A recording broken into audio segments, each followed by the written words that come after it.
100 on test debut Kamran गुलाम ने जबरदस्त debut किया है और बाबर आजम के रिप्लेसमेंट में उन्होंने शतक बनाकर यह दिखा दिया कि क्यों उन्हें इसके पहले ही टीम में आ जाना चाहिए था। बॉबजी द किंग जिनका आज बर्थडे है वो अपने घर से बैठकर देख रहे होंगे कि कामरान गुलाम ने उन्हें कितना बेहतरीन तोहफा दिया है।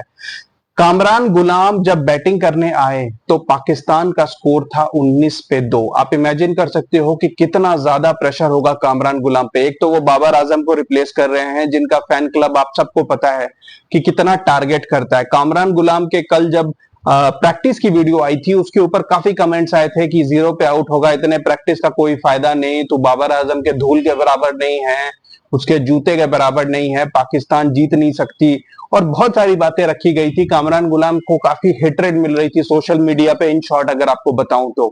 और उसके बाद जब वो बैटिंग करने आए तो पाकिस्तान का स्कोर 19 पे 2, जहां शान मसूद कैप्टन और फर्जी प्रिंस अब्दुल्ला शफीक दोनों डिसमिस हो चुके थे पहले आधे घंटे के अंदर। तो आप इमेजिन कर सकते हो कि उनके ऊपर कितना ज्यादा प्रेशर था। इनफैक्ट प्रेशर इतना ज्यादा था कि थोड़ी देर बैटिंग करने के बाद उनके हाथों में क्रैम्प्स आ गए थे ड्यू टू एक्सेसिव स्वेटिंग। आप इमेजिन कर सकते हैं, ये आपने बहुत कम देखा होगा। जनरली लोगों के लेग्स में और कमर में इस तरीके की प्रॉब्लम आती है, उनके हाथों में क्रैम्प्स आ गए थे क्योंकि वो इतना स्वेट कर रहे थे। मगर उन्होंने जबरदस्त बैटिंग की, प्रेशर को हैंडल किया, साइम अयूब के साथ एक बेहतरीन पार्टनरशिप की ऐसे सिचुएशन पे जहां पे इंग्लैंड वर ऑन टॉप। सारे स्पिनर्स को लगा दिया था इंग्लैंड ने स्टार्टिंग में ही, क्योंकि यहाँ फास्ट बॉलर्स को बिल्कुल भी मदद नहीं थी और स्पिनर्स ने आते ही बिल्कुल आप कह सकते हो कि क्लोजिंग फील्डर्स के साथ अटैकिंग बॉलिंग स्टार्ट कर दी। लेकिन कामरान गुलाम ने उन्हें बढ़िया हैंडल किया। हालांकि वो स्टार्टिंग में काफी टेंटेटिव थे, लेकिन फिर उन्होंने आगे बढ़ के एक छक्का मारा और फिर धीरे धीरे उनका कॉन्फिडेंस वापस आ गया। जैसे जैसे वो बैटिंग कर रहे थे उनका कॉन्फिडेंस बढ़ता जा रहा था और जब उन्होंने अपनी हाफ सेंचुरी पूरी की उसके बाद तो वो नेक्स्ट लेवल पे ही चले गए। उसके बाद उन्होंने स्पिनर्स को आगे बढ़ के ओवर द टॉप मारना स्टार्ट किया और फिर साइम अयूब जब आउट हुए और उसके 10 रन के अंदर साउद शकील भी आउट हो गए तो वापस प्रेशर पाकिस्तान के ऊपर आ गया, क्योंकि 200 रन भी नहीं हुए थे और 4 विकेट गिर गए थे। हालांकि रिजवान भी जल्दी आउट हो गए थे, हालांकि इंग्लैंड ने वो रिव्यू नहीं लिया, लेकिन उस टाइम पे England bowling again on top आ गई थी, बॉल रिवर्स कर रही थी। उस टाइम कामरान गुलाम ने फास्ट बॉलर्स को भी ओवर द टॉप मारना स्टार्ट किया और प्रेशर को बेहतरीन तरीके से हैंडल किया और अपनी सेंचुरी पूरी की। और ये सेंचुरी कितनी इंपैक्टफुल है, क्या ये मैच विनिंग 100 भी हो सकती है, ये कहना अभी फिलहाल तो मुश्किल है, लेकिन इतना तो दिख रहा है कि इस पिच पे बॉलर्स के लिए मदद है।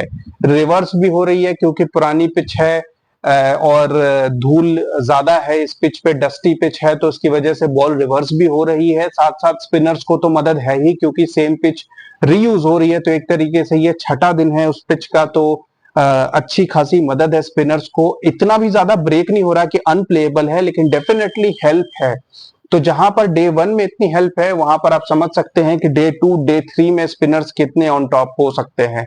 तो वैसे में ये 100 एक बहुत बड़ा आप समझ सकते हो टर्निंग पॉइंट हो सकता है पाकिस्तान टेस्ट क्रिकेट के लिए, क्योंकि अगर ये टेस्ट मैच पाकिस्तान जीत जाता है तो आप ऐसा समझिए कि 3 साल बाद होम में कोई टेस्ट मैच जीतेगा और फिलहाल जो उनकी लूजिंग स्ट्रीक चल रही है काफी लंबे टाइम से वो खत्म होगी और उससे काफी कॉन्फिडेंस मिलेगा पाकिस्तान टीम को। तो कामरान गुलाम ने एक ऐसे सिचुएशन में एक ऐसे टाइम में 100 बनाया है कि आप कह सकते हो कि ये ना सिर्फ उनके लिए पर्सनली बल्कि पूरी पाकिस्तान क्रिकेट के लिए एक डिफाइनिंग मोमेंट हो सकता है। बॉबजी द किंग जो इसके पहले बांग्लादेश के खिलाफ 2 टेस्ट मैचेस के 4 इनिंग्स और यहाँ के 2 इनिंग्स, 6 इनिंग्स मिला के भी 100 रन नहीं बना पाए थे। बता दूं आपको, ये 6 इनिंग्स में कंबाइंडली उन्होंने सिर्फ 99 रन बनाए थे। वहीं कामरान गुलाम ने अपनी पहली इनिंग्स में 100 बनाकर यह दिखा दिया कि जो भी टैलेंटेड प्लेयर डोमेस्टिक में मेहनत करता है, जो डोमेस्टिक में टाइम स्पेंड करता है, काफी फर्स्ट क्लास क्रिकेट खेला है कामरान गुलाम ने। और आपको बता दूं कि बांग्लादेश के खिलाफ सीरीज में भी ये स्क्वाड में थे, ये दोनों टेस्ट मैचेस में स्क्वाड में थे, लेकिन इन्हें मैच नहीं खिलाया गया। काफी टाइम से इन्हें डेलिबरेटली बाहर रखा जा रहा है, जैसे फवाद आलम को रखा जाता था, जैसे साहिबजादा फरहान को रखा जाता था, जैसे अभी मोहम्मद हुरैरा को भी रखा जा रहा है। लेकिन इवेंचुअली उन्होंने कुछ भी नहीं किया ऐसा जिसकी वजह से आप कह सकते हो कि उन्हें इतनी हेट्रेड मिल रही है। बाबर आजम अपनी खुद की परफॉर्मेंसेस की वजह से टीम से ड्रॉप हुए हैं, जिसको लेकर इतनी सारी कंट्रोवर्सी चल रही है। लेकिन कामरान गुलाम के इस 100 से वो सारी कंट्रोवर्सी खत्म हो जाएगी, क्योंकि जो भी लोग इस चीज पे क्वेश्चन उठा रहे थे कि बाबर आजम के बिना पाकिस्तान टीम क्या करेगी, अब उन्हें जवाब मिल गया होगा कि बाबर आजम के बिना भी पाकिस्तान टीम बहुत अच्छे से चल सकती है, अगर वो सही सिलेक्शन करें और अगर वो टैलेंटेड प्लेयर्स को मौका दें, जैसा कि उन्होंने कामरान गुलाम को दिया है। एंड आई होप कि इससे पाकिस्तान सिलेक्शन कमेटी की आंखें खुले और गोइंग फॉरवर्ड मोहम्मद हुरैरा को भी मौका दिया जाए अगले टेस्ट मैच में, क्योंकि अब्दुल्ला शफीक हो या साइम अयूब हो, ये टाइम एंड अगेन एक सीरीज में एक या इनिंग्स या 2 इनिंग्स में बेरली परफॉर्म करते हैं आउट ऑफ 6-7 इनिंग्स। मेरे ख्याल से हुरैरा को भी चांस देना चाहिए, और जिस तरीके से कामरान गुलाम ने कॉन्फिडेंस दिया है कि यंगस्टर्स पर ट्रस्ट किया जा सकता है, मेरे ख्याल से हुरैरा के उस कॉन्फिडेंस को नेक्स्ट लेवल तक भी ले जा सकते हैं। Keep watching guys, thank you.